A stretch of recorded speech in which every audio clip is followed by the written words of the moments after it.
Café Virtual. Apresentação: Regina Helena. Um programa da Sexta Igreja Presbiteriana de Uberlândia.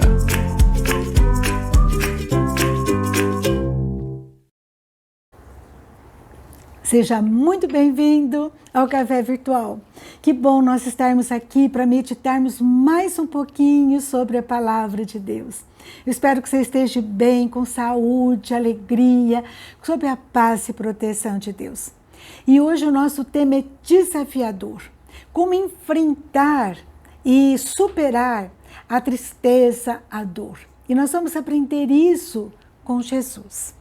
Mas antes, eu gostaria de conversar com você sobre a diferença entre tristeza e depressão. A gente observa que muita gente confunde, né? Muita gente diz assim, ontem eu estava com depressão. E a diferença, veja bem, tristeza é geralmente por uma causa específica, natural. Você perde o emprego, perde alguém, você é traído, você sofre uma decepção. Então vem aquela tristeza, né? Que o sentimento é parecido com depressão. Só que depressão, ele é mais duradouro. Os especialistas dizem que a depressão tem que apresentar pelo menos 5 sintomas, que nós vamos mencionar, e por 2 a 3 semanas. E às vezes a pessoa não consegue entender por que ela está assim. Geralmente, não é um motivo específico, como é no caso da tristeza. Então, os especialistas colocam vários sintomas. Quem apresenta pelo menos 5 desses sintomas de uma forma duradoura é classificado como depressão. Veja bem, a pessoa, ela muda a postura, ela muda o semblante, ela fica com o corpo pesado, ela não quer sair do lugar, ela não quer tomar banho. Às vezes ela tem distúrbios do sono, ou dorme demais ou dorme de menos. Às vezes tem um distúrbio de alimentar, né? Ela ou come muito ou come pouco, ela não quer se mexer. O corpo está pesado, né? Não quer às vezes nem tomar banho. E tá às vezes umas dificuldades respiratórias, às vezes está acidez, dor no corpo, sem explicação, sem motivo aparente. E perde o prazer da vida. E a pessoa não quer conversar, ela se isola socialmente e não tem prazer, né? E qualquer tipo de conversa irrita. Então são vários os sintomas, e muitos têm até vontade de morrer. A Organização Mundial de Saúde, ela disse que existem atualmente mais de 400 milhões de pessoas com depressão.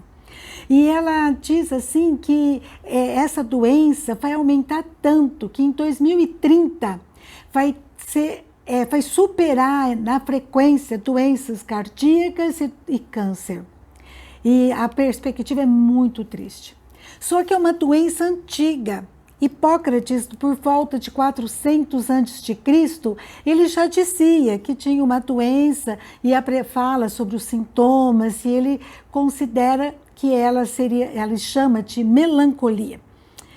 E dentre os países, o Brasil, ele tem cerca de 12 milhões de pessoas diagnosticadas com depressão. Isso dá quase 6% da nossa população, sendo a maior frequência de toda a América Latina. É uma doença, uma epidemia silenciosa que, segundo os dados, atinge mais pessoas carentes, mas abrange todos, né? Atinge mais mulheres, que elas são 68% mais afetadas. Acredita-se que seja problema hormonal, problema de sensibilidade e também de cobrança, né, de sobrecarga. A mulher tem sido cobrada dentro de casa e fora de casa, muito mais do que o homem. Além disso, pessoas que trabalham em ambientes de estresse ou com uma cobrança muito séria, pessoal da área da saúde, pessoal de restaurantes, pessoal que trabalha com administração. Então, algumas profissões, elas são mais cobradas. Segundo Coleman, 1995, as causas desse aumento da depressão é por conta da falência da família. As pessoas não encontram um refúgio no seu lar. Então, aumento dos casos de divórcio, de individualismo, de frieza, indiferença, né?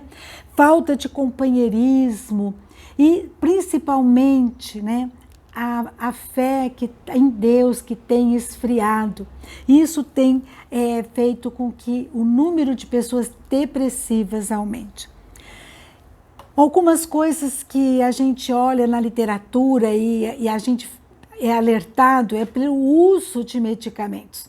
Nós temos visto que muita gente tem se automedicado e esse abuso, né, de medicamentos para dormir, pílula da felicidade, tem que ser o último recurso, porque ele afeta, né? Afeta os níveis de neurotransmissores, afeta o equilíbrio químico do organismo. Então, a gente tem que tomar muito cuidado, porque a tristeza, quando ela é maltratada, ela pode virar em depressão. E é um desperdício de vida.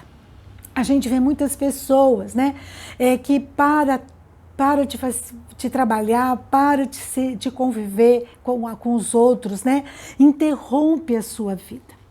E Jesus, ele me ensina o que fazer durante uma tristeza, uma angústia muito grande.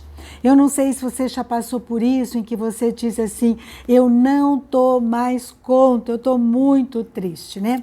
Então, lá em Mateus, capítulo 26, está chegando a hora de Jesus ser morto na cruz por mim e por você. E ele então vai avisando os seus discípulos, ele avisa o traidor, ele avisa, né, Pedro, que Pedro vai também negá-lo, e ele avisa que ele vai ressuscitar. Deus, ele não faz nada no oculto, ele vai mostrando para a gente as coisas que vão acontecer. E Jesus, com muita clareza, ele vai falando isso. E ele leva os discípulos para um jardim, para o Getsêmani. E ele diz assim, no Mateus capítulo 26, versículo 36 em diante, fiquem sentados aqui que eu vou ali orar. Ele leva com ele os 3 companheiros mais chegados, Pedro, Tiago e João, e desabava com eles.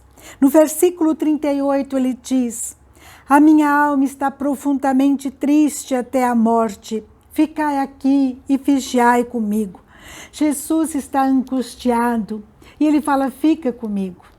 E ele então me ensina algumas coisas, né, para eu aprender. No dia que vier aquela tristeza, que você fala, não dou conta, eu não aguento mais, né, você possa entender, né, como Jesus fez naquele momento.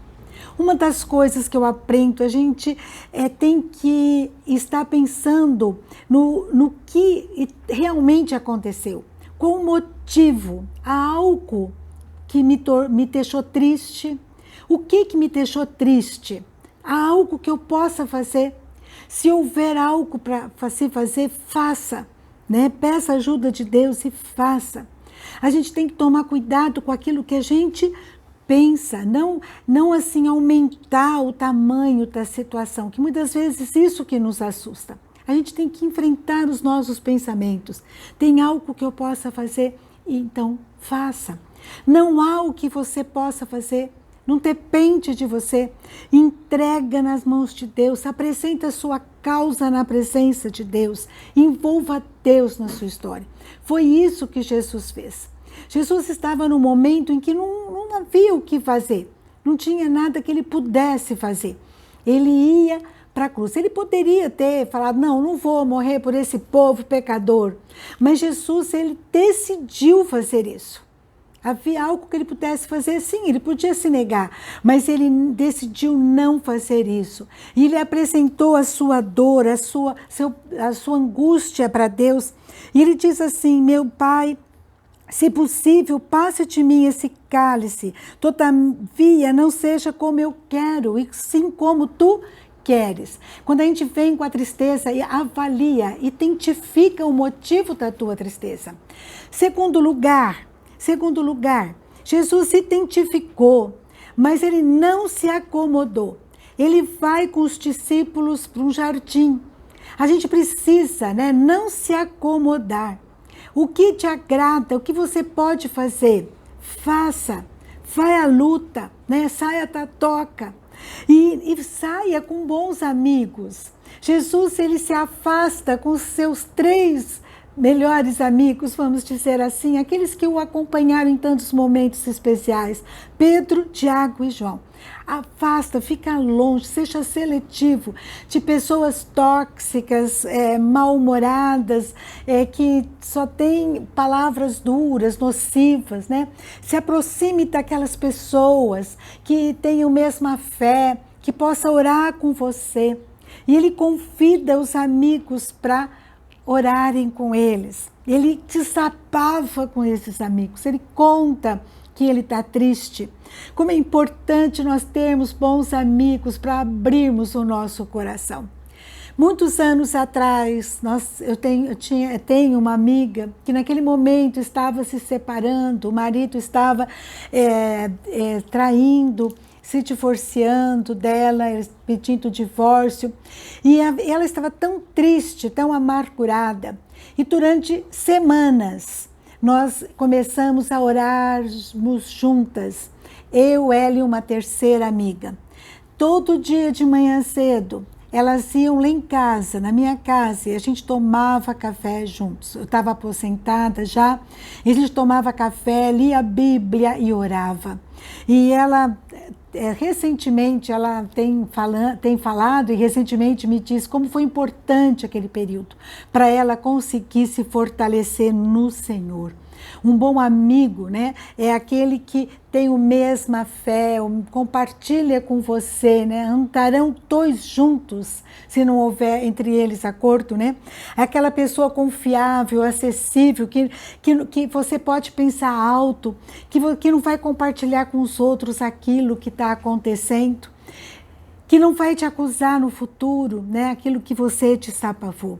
Então, Jesus, ele identificou, não se acomodou, foi para um jardim, um lugar agradável, levou bons amigos, desabafou com esses amigos, desabafou com Deus e entregou a sua vida nas mãos de Deus, seja a tua vontade. Eu não sei se você tem passado por tristeza, se você tem passado por momentos difíceis. Clame a Deus, vai passar. Creia que Deus está trabalhando nos bastidores por você.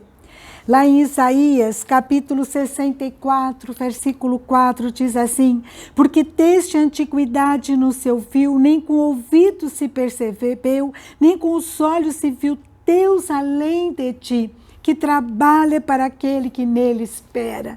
Entrega nas mãos de Deus, espera nele. Deus trabalha, Deus se importa, Deus não é indiferente à tua dor. Quando nós trabalhamos. Quando oramos, Deus trabalha. Entrega nas mãos dele e vai passar. Assim como passou para Jesus. Jesus morreu naquela cruz terrível, mas depois de 3 dias, Deus levantou Jesus do túmulo, Ele ressuscitou e está vivo e reina ao lado de Deus eternamente. Amém? Então, não confunda a tristeza com depressão. Trata da tristeza quando ela chega, para que ela não vire uma depressão. Vai, identifica o motivo, vê se pode resolver. Ou então, se não puder, entrega na mão de Deus, não se acomoda, peça ajuda de pessoas que possam realmente trazer uma palavra de Deus para você. Ouça mensagens bíblicas, decore versículos, grude versículo na geladeira, na estante, no computador, e vai decorando, e vai crendo, vai aumentando a fé, vai lembrando do que Deus já fez, e espera nele. E você não ficará decepcionada, porque Deus, ele responde o nosso clamor. Amém?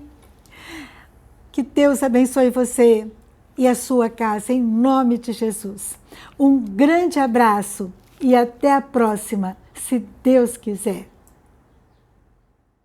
Olá, pessoal! Assista o programa Cada Dia da Sexta Igreja Presbiteriana de Uberlândia em parceria com a Luz para o Caminho. Certo, Ricardo? Sim, pastor Hernandes, todos os sábados às 10h15, aqui pela TV Vitoriosa e simultaneamente pelo canal do YouTube da Sexta Igreja. Sexta Igreja e Luz para o Caminho, cumprindo a missão. Nós existimos para fazer Jesus conhecido.